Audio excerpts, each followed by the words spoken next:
Well, hello, hello, hello, and welcome back to the Naked in Truth podcast.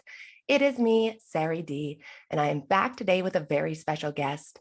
Guys, we have Mark Henick here with us, who is a mental health advocate.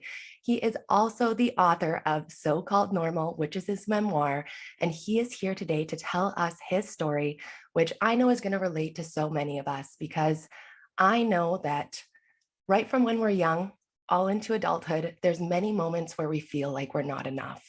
And that feeling of not enough can really lead to some deep and dark moments. So, Mark is going to be the inspiration here for us today to tell us his story. So, Mark, can you say hey to the listeners? Hey, listeners. Thanks so much, Sari, as well, for having me on your show. Absolutely. We're so excited to have you. So, we just want to know, what is it that you're currently doing in your day to day? So, day to day, I've had the privilege for basically all of my adult life of working as a mental health advocate and media commentator. Wow. Now, running my company, consulting with companies for creating messaging around mental health to better inform people, but also helping the public to better understand what mental health and mental illness really actually are in our day to day lives. So, that's how I spend the majority of my time. I love it because it's such an important position to have because you guys are going to have to go and listen to his TED Talk. It is absolutely phenomenal. I'm going to tag it down in the notes below, and he's going to be touching a bit on that today. But the biggest thing to remember is that mental health needs to be talked about, right? And it's not something that we need to talk about behind closed doors, which is why I'm so happy to have this podcast to really talk to you guys about all different areas of life that really come down to what we can control. So, Mark, I want to know, when it comes to you yourself, were you the kind of child who always felt like you were struggling with your mental health, maybe with your confidence, or is this something that you started to notice once you went into your teenage years? Can you kind of paint that picture for us? No, it definitely began for me from my earliest memories, though I wouldn't have known that at the time. I didn't know that's what it was at the time. It was Okay. only much later, and I still think in an ongoing way that I'm learning how to define what my mental health actually is, what these different feelings Mm, are, and how to cope with them and deal with them, because it wasn't normal for people to talk 25, 30 years ago yeah. about mental health the way that we do now. It's really only been in the last 10 years that we've been talking this openly. So I think I was struggling from a very young age, but only learned the language for it much later. Okay, so then now, with you being able to assess that as the self aware person that you are now, what were some of those signs that you would be able to recognize now that that child was struggling if you were able to look at you when you were younger? So I think for me, like many people who struggled or are struggling intensely for very long periods of time, it kind of evolved in two tracks. One of them was temperamental. I was probably a sensitive kid anyway. That's just the way that I was born. I absorbed the emotions and the feelings of other people around me, and I had more difficulty, I think, regulating my emotions from a very young age anyway. Okay. The other track, though, and I think of that as the kind of internal one, the one that I owned, but then the other track is the external one, the environment around me. I grew up in a very uncertain environment, especially after my father left. My mother was struggling just to pay the bills. I was the youngest of three.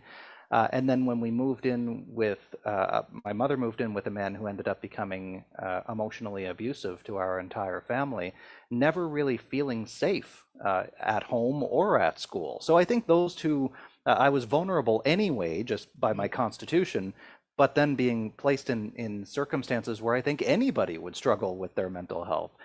For me, it was a bit of a toxic combination, I think. Absolutely. And props to you for recognizing that because I don't think that a lot of people realize that a lot of people don't see what happiness looks like. And it's really hard for you to create a picture, or like you mentioned there, that safe zone when you as a child, that's all you see is conflict or tension or whatever, right? So like just that in and of itself, myself, like would be so hard for you to even know that you can be happy when you're seeing, your father figure leave, you're seeing your mom struggle day in and day out, just trying to put food on the table. Like that isn't really painting a picture that life is going to be easy and that it's just meant to be happy, right? So I really respect you for that. So now when it came to, like, I listened to your TED Talk Talk. It was phenomenal. Like, I got goosebumps the whole time listening to it. I just have to say, you're an incredible speaker and you're meant to be doing this. But with that being said, you had mentioned that you were kind of a quiet kid. Now, does that mean that you were always kind of quiet, or do you feel like as the years developed and you were kind of creating this resentment towards life, that you didn't put yourself in situations that would have allowed you to not be the quiet kid because you couldn't see your worth? That's a really good question and point at the end there, and I think it's a little bit of both. I think I was and am an introvert just by nature, which is funny because I've never seen a stage that I haven't wanted to be on. I'm in front of cameras and microphones all the time, but I still identify as an introvert because Personally. I recharge, yeah, when I'm alone, when I'm reading, when I'm in intimate situations. That's where I derive the most energy, not when I'm out at, parties and big public events. So I Sure. still am just by nature an introvert, but also I traced and really articulated the evolution of my turning inward throughout the course of my book. And that was really an unexpected development in writing my book, was that I was able to see how I was turning inward more so than even I did naturally anyway, Hmm. to try to hide and protect myself, Protect because yourself. it was safer inside myself in this world that I could build in my own head, because then I could control that world, or at least I could for a while, until I couldn't anymore. So I think it was actually both, that to a degree I felt more comfortable uh, being quieter and more internally focused. But then also I had no choice. So those two things I think develop probably together. And like this story spoke so close to my heart because I went through a lot of the same things that you did in junior high. I went through suicide attempts. I was throwing myself out there for male attention. I was cutting. I was a complete fucking mess, but I felt in control. And that was Mhm. the key, right? And that was one thing that I noticed that you had mentioned, is that when you were on that overpass, like, you felt like you were in control of your life. And that's what I want the listeners to really understand, is that we need to take this level of self-awareness of how we're controlling our lives, right? And is this in a Mhm. way that's actually serving us? Or are we allowing us to build this world that we're staying within, where we will never be enough, where we will always control that pain tolerance, and that pain is meant to feel good? We're creating it, we're getting addicted to it, right? And so for you yourself, like, I want to know, before those two attempts that you talked about in your TED Talk, were Mhm. you struggling and thinking about suicide, planning things prior to junior high?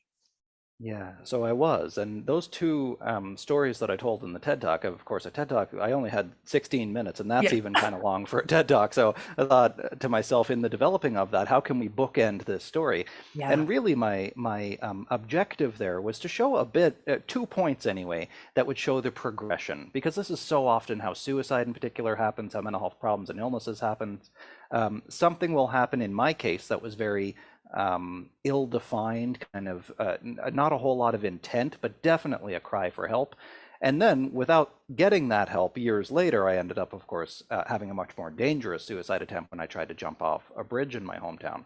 In the intervening years, I was in and out of hospital more than half a dozen times. I think I was probably suicidal at least 2 years even before that first attempt, so as young as Yeah. 9 or 10 years old, I think. Wow. Um, so, for me, it was a long-term struggle that again, when I was writing the book, I pulled all of my medical records from all that time in my life, and I literally laid it out physically on the floor in front of me. I copied out down the dates of the different attempts and hospital admissions and all that stuff. I looked at when we were living with my stepfather, when we had to move out. We moved out more than probably a dozen times, and I never understood why my mother always went back to that place.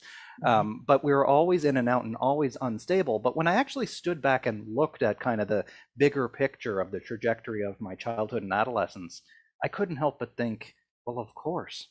Of course I was struggling the way that I was. Who wouldn't be in this kind of situation? And why Mhm. didn't anybody else seem to be able to zoom back out too and see this as well? And then, I couldn't help but think about my mother, who she was in it with me the Yeah. entire time. So how could she see the bigger picture when she was actively living it as well? Absolutely. And so, like, you know, for you to go through that so young, if you don't mind me asking, were you starting to go through puberty at that time when you really started to notice, like, this is when things are starting to get really bad? Yeah, I would say that my symptoms probably started before that. Okay. But when I did start to grow up, I have a little scene in the book about that as well, and start to notice, other people around me and be confused by those kinds of changes. It definitely exacerbated some of Hmm. the problems because I grew up in a pretty observant Irish Catholic household. My stepfather, in particular, had very vocal and strict religious views.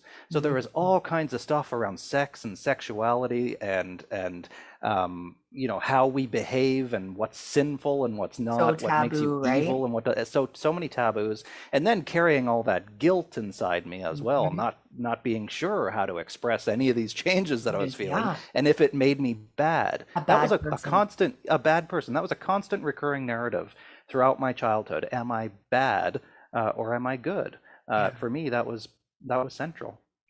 And I think what's really crazy is that we don't realize that when we're being raised, we're really being raised two generations behind, right? Because Mhm. they're only teaching us off of what their parents taught them and potentially what they've picked up in their today's world. And so, you know, it's so funny because the generation that you were living in at that time had progressed so much further and many people were talking about it, right? But your parents were just trying to teach you what they essentially knew at that time. So I know everybody's getting excited. Like, let's get to the juice of what has actually happened in this story that we're talking about here. So, I'm wondering, could you give us a light synopsis from really the starting point in your childhood, like we're talking about, to kind of where you are today?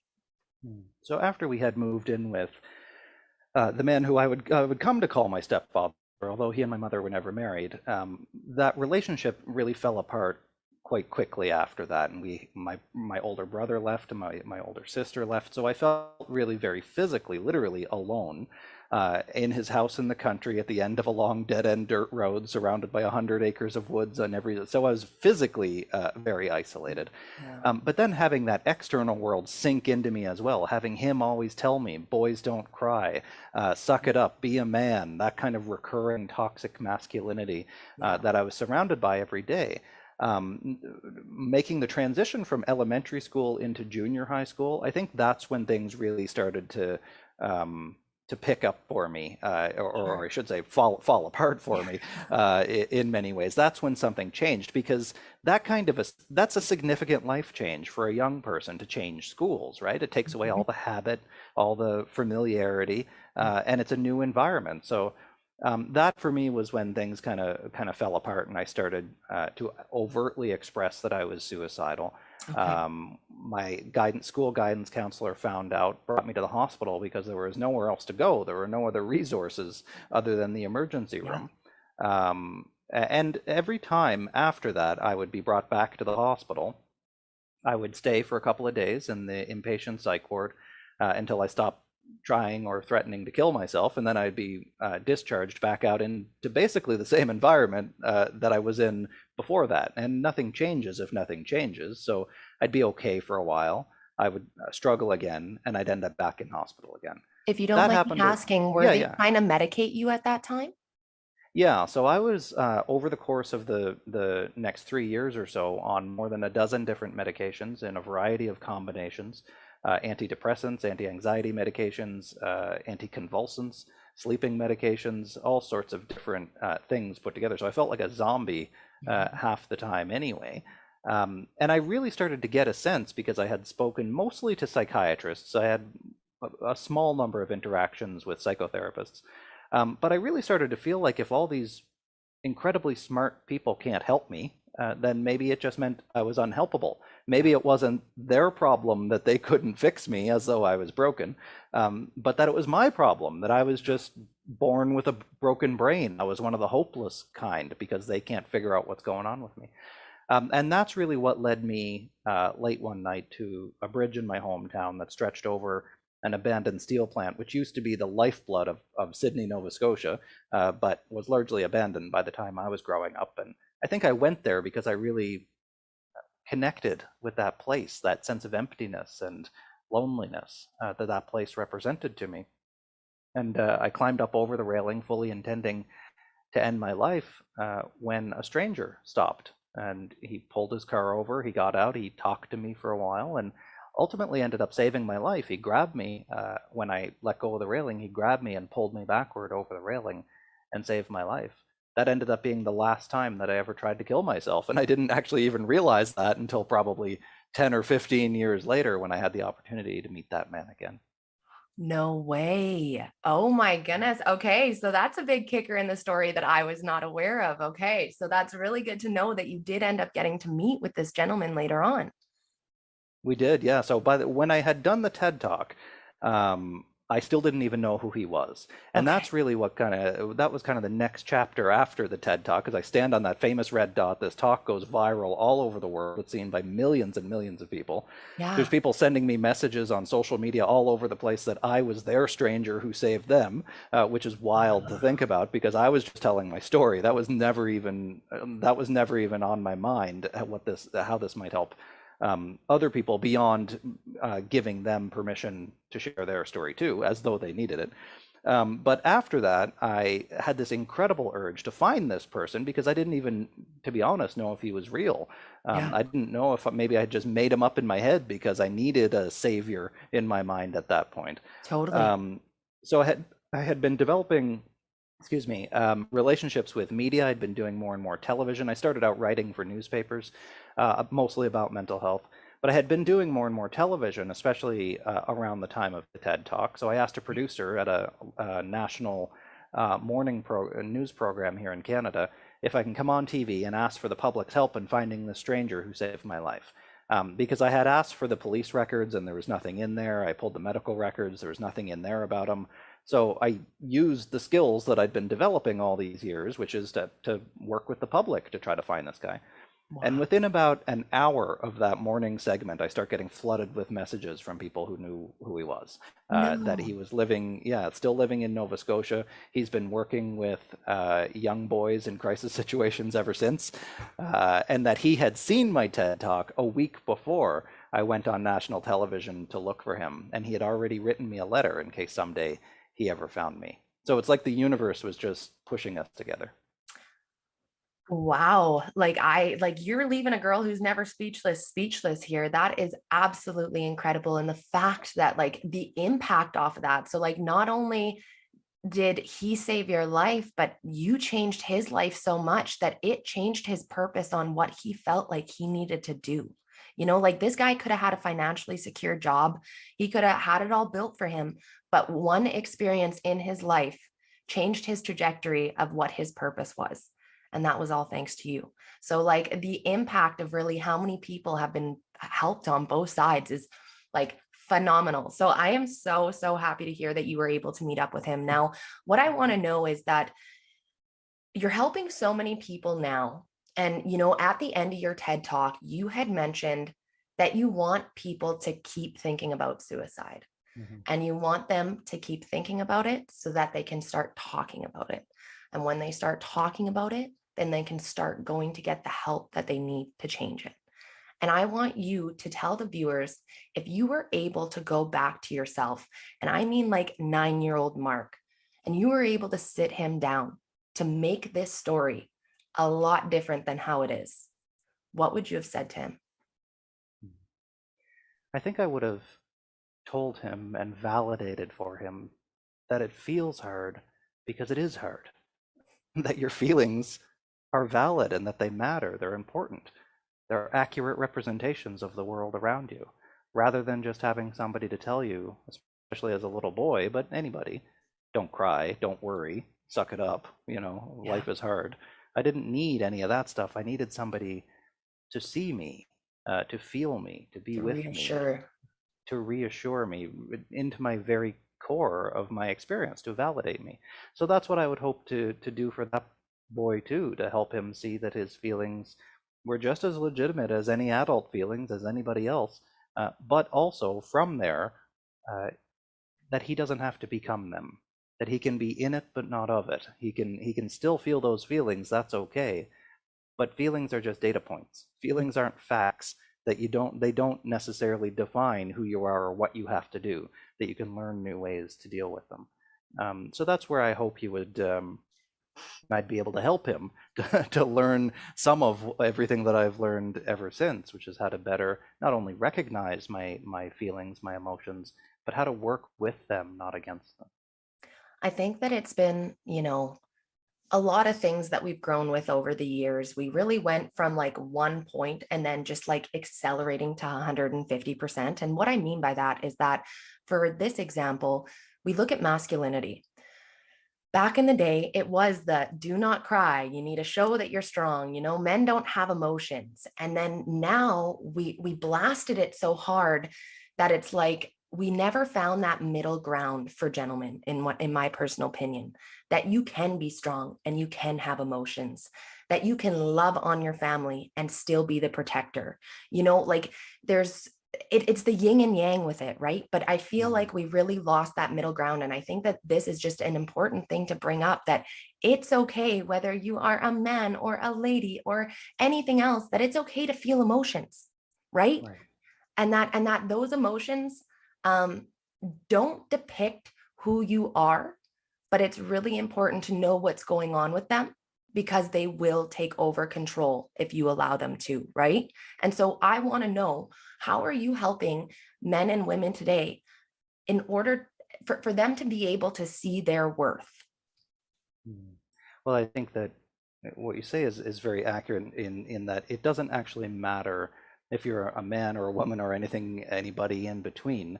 That what we're really talking about here is the human experience, and humans Mhm. have emotions. We've evolved through all of human history to have these emotions for a reason.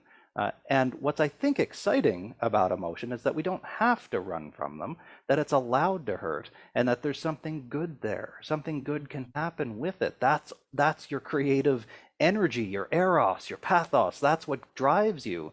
Are those little things that stir inside you sometimes, whether it's the intuition that you have, or your anger, or your frustration. That's all good stuff. That's material to be worked with. So I think wherever you are in your life, if you're highly accomplished or you're just starting out, if you're a man or a woman or anybody in between, using that creativity, I think, inside you is really how you can discover a life that you had maybe shut down for yourself before. And that can be incorporated, I think, into any industry. We need more creative use of emotion in every industry, in every job, in every state of humanity. So I think that we need this resource that's just waiting here for us. So over the years, is that something that you feel like you've really seen as a commonality, is that, people are getting stuck because they feel like as soon as they have a negative emotion, that means that now everything sucks, that they suck, that negative is never going to bring a positive, that now they're trapped in some sort of a box. Like, would you say that that's the number one reason why people get stuck, or what do you see? Yeah, 100%. It's this when people should all over themselves, or they say that they shouldn't for whatever reason. I shouldn't feel this because I'm a man. What does that mean? I shouldn't do this because I'm a woman. I shouldn't feel this way because I'm supposed to be happy. All this language, this judgmental language. We judge others. You shouldn't do that because you're making me uncomfortable. What does Yeah. that even mean? And this is another thing too. We tell other people how to feel all the time. Strangers, loved ones, just in our own reaction to their emotion. If somebody is struggling, why can't we just be with them and hold that space, that uncomfortable, painful space when they're struggling? It's okay. Your emotions won't kill you. They're going to suck sometimes, Yeah. but we can also experience the opposite, the glory, the passion, the joy as well. So I think we need to be able to sit with our own emotions, even when, especially when they're uncomfortable, because there is no should in this. But we also need to be able to sit with the emotions of others, and that's compassion, that's empathy. That's how we really help people. So obviously we are seeing the talks of mental health and suicide grow, which is fabulous. We're also seeing the population grow quite a bit. So as a professional looking at statistics all the time, how are the statistics looking when it comes to suicide? Is it something that we are actually doing a better job at preventing because of the fact that we are opening up more conversations, more ways to help people? Or do you still see like there's a really big gap that needs to be filled in order for us to really make difference in this? Yeah, I'd like to be able to tell you that we've solved stigma, that we've finally cracked the nut on awareness, and it's just not happening. The numbers really haven't improved, either in numbers of suicides or diagnostic rates or anything else, actually, and it's getting worse or holding steady generally across the board. There's a number of reasons for that. One of the primary ones, I think, is that while, yes, we've dramatically increased our awareness, especially over the last 10 years, 5, 10 years or so, more people are talking in media than ever before.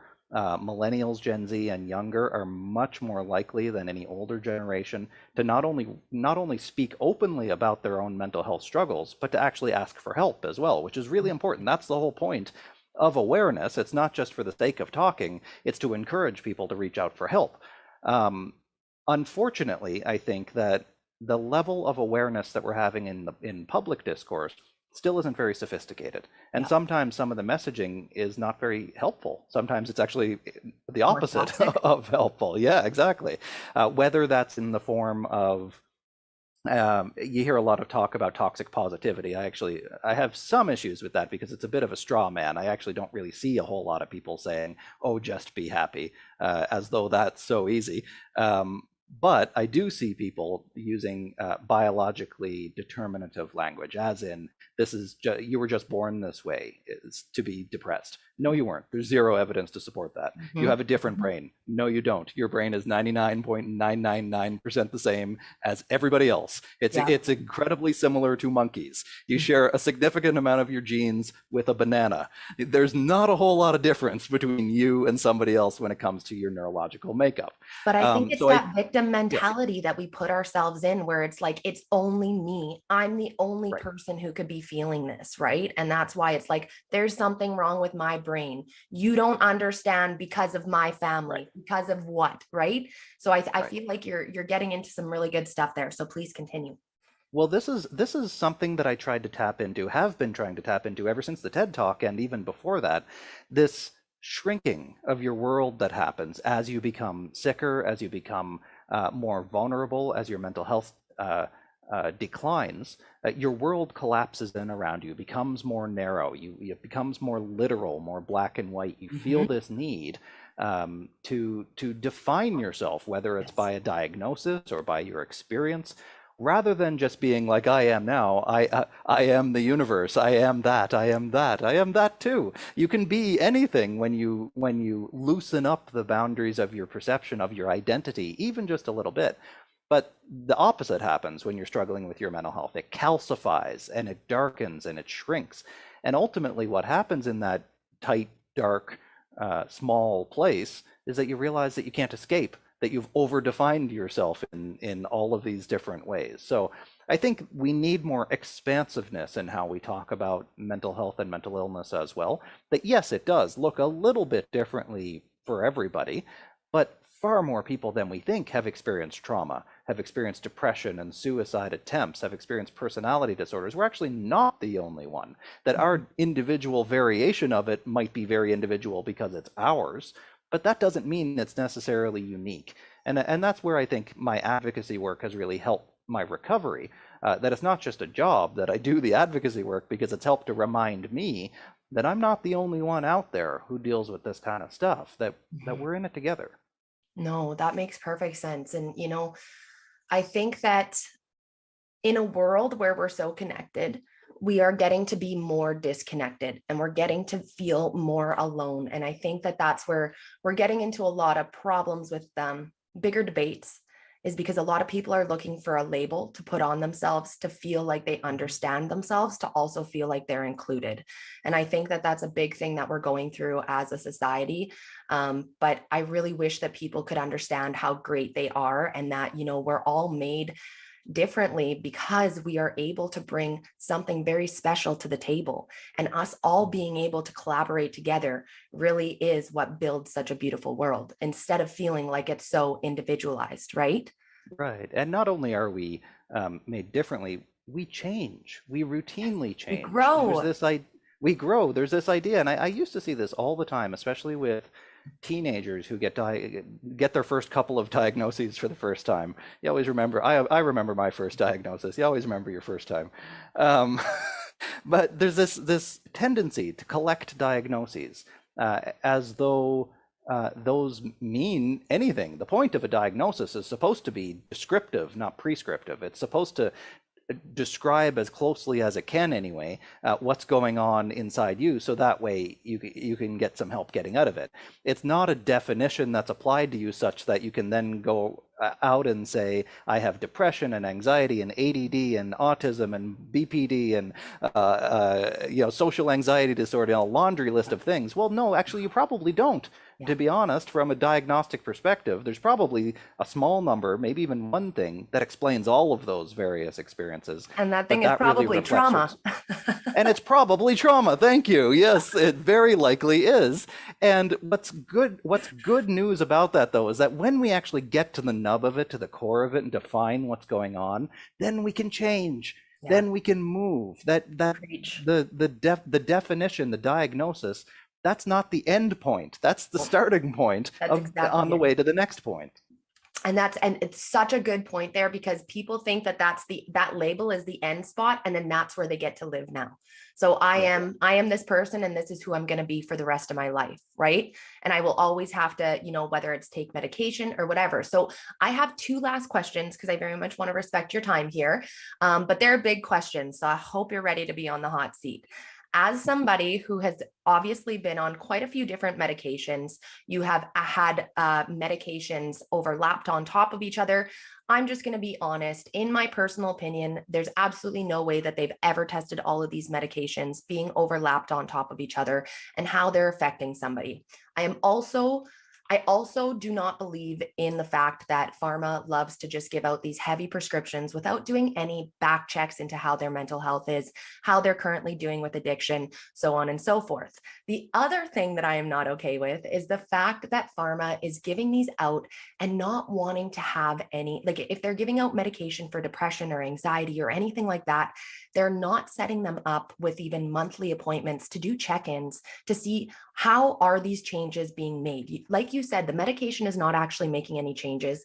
It's masking whatever you're feeling, and you need to take steps in your life in order to make those changes. And they're not even providing people with activities that they could be doing in order to progress themselves. So do you kind of see this gap as I see it currently right now? Or what is your opinion on medication fixing depression and anxiety / suicidal tendencies, and where we can go in the future? So I think that let me start with my personal experience. I had some good experiences with medication that helped to finally lift the fog that I had been under, to help me see a glimmer of light that I hadn't seen before. I had some awful experiences on medication that really messed me up for a long time, especially as you mentioned, when you start getting into cocktails of different medications and you get prescriptions to help treat the side effects of the other prescriptions. That's when it gets very, very complicated, of course. Ultimately, I came off medication. I went back on every now and then. I found one that worked reasonably well for me. I stayed on it for a long time. I came off it. I dipped back on it, back and forth, and for a very long time, haven't been on any medication since. I think that there is a role for medication sometimes. I don't think that it should be the frontline role. And actually, in the United Kingdom, they've moved toward a model of having psychotherapy be the frontline treatment for depression and anxiety. And the reason for that is that you can, if you can't get out of bed in the morning because you're so debilitatingly depressed, then it's going to be really hard to get to see your psychotherapist or your caseworker or whoever it is. You can't do the work if you're so encumbered by the symptoms of the illness that you can't access the resources that are important. Correct. However, there's not a whole lot of evidence to show that long-term antidepressant use is going to help fix, in the long-term sense, anything. It's not a cure.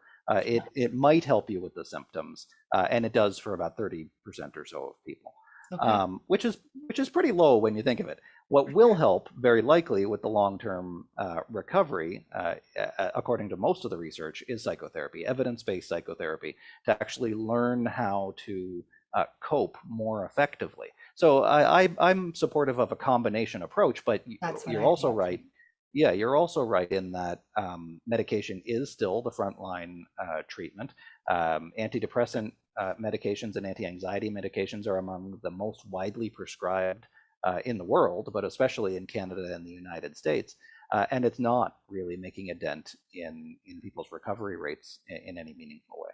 For sure. And I super respect that answer. And I think that when you're looking at stats of roughly 30% of it actually being effective, that's where I hope that we open up more conversations in the sense of being able to bring more of the psychotherapy with the pharma so that you can do both together and actually make some progress with the person, right? So Well, and I'll also mention here too, though, that the way that um, the biomedical model of treatment for depression in particular, because that's the one that most people deal with, the yeah, way that it's become such a mainstream, commonly accepted way of treating depression that most people don't realize that it actually doesn't work for a lot of people. And the policy implication of that is that currently in Canada, we're having a very active debate about medical assistance in dying hmm for people who only have a mental illness and nothing else.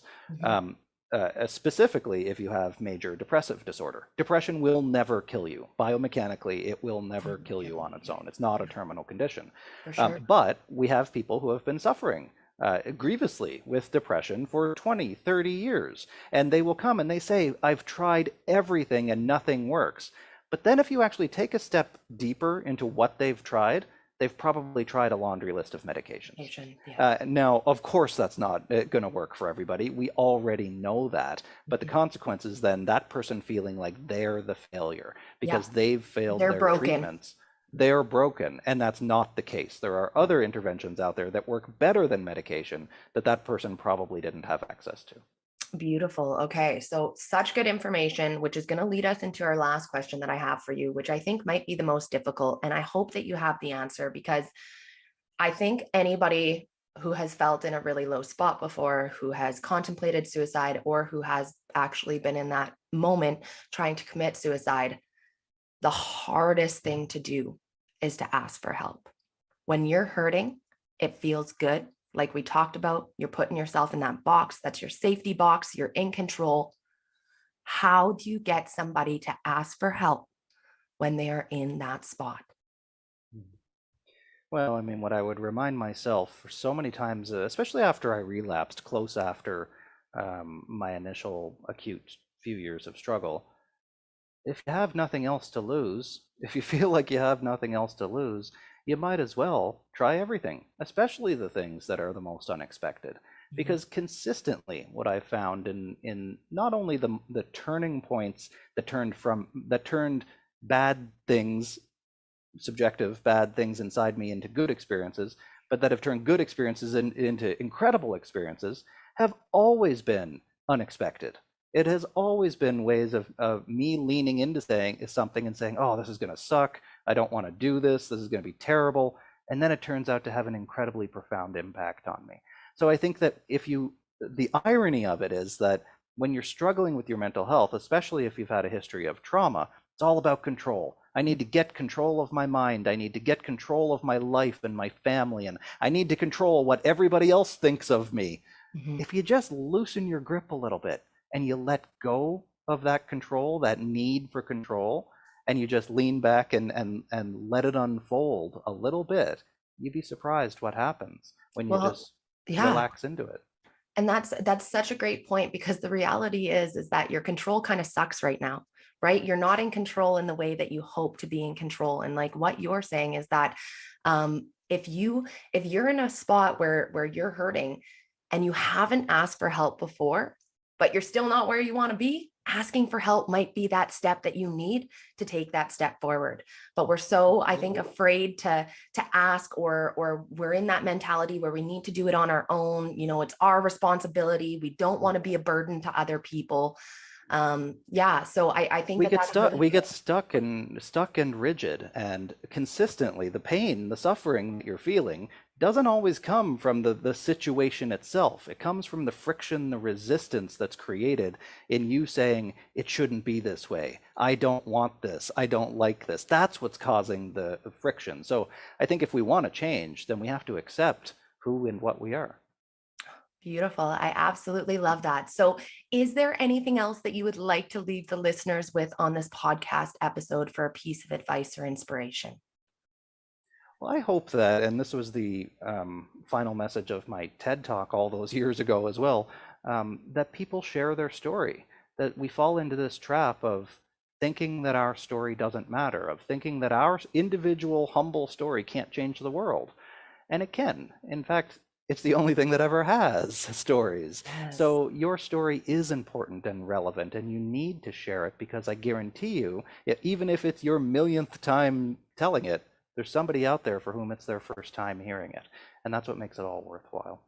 Beautiful. I love that. So, guys, keep focusing on yourself. Keep building your own story. It is meant to be your story and not compared to anybody else's. And the cool part is that we get to bring all of our stories together and impact each other in the most positive ways. So, I know that we're so grateful for Mark and everything that he does on his day to day, making these changes. And we know that we're still at the beginning, but I believe with the way he's fighting, the way he's impacting other people's lives, and having you guys here listening to this kind of content is what is going to allow this world to change the way we want it to change. So, Mark, I know so many people are going to want to get into contact with you. Can you please let us know the best ways to reach you? Sure, I'm on most social media platforms: Twitter, Facebook, Instagram, LinkedIn, YouTube, and everywhere else at Mark Henick. That's Markhenick. My book is So-Called Normal: A Memoir of Family, Depression, and Resilience. That's available worldwide at most all book retailers that I'm aware of. Okay, great. Well, what I will do is I will get that all linked in the notes so that you guys can check out the TED Talk. You can purchase one of his books and then go and follow him on social media because you know he's up to some great things. So, Mark, thank you so much for your time today. It was honestly an honor having you on the podcast. Thank you. Absolutely. So, thank you guys so much for tuning in to another episode of Naked in Truth. And you know that I will catch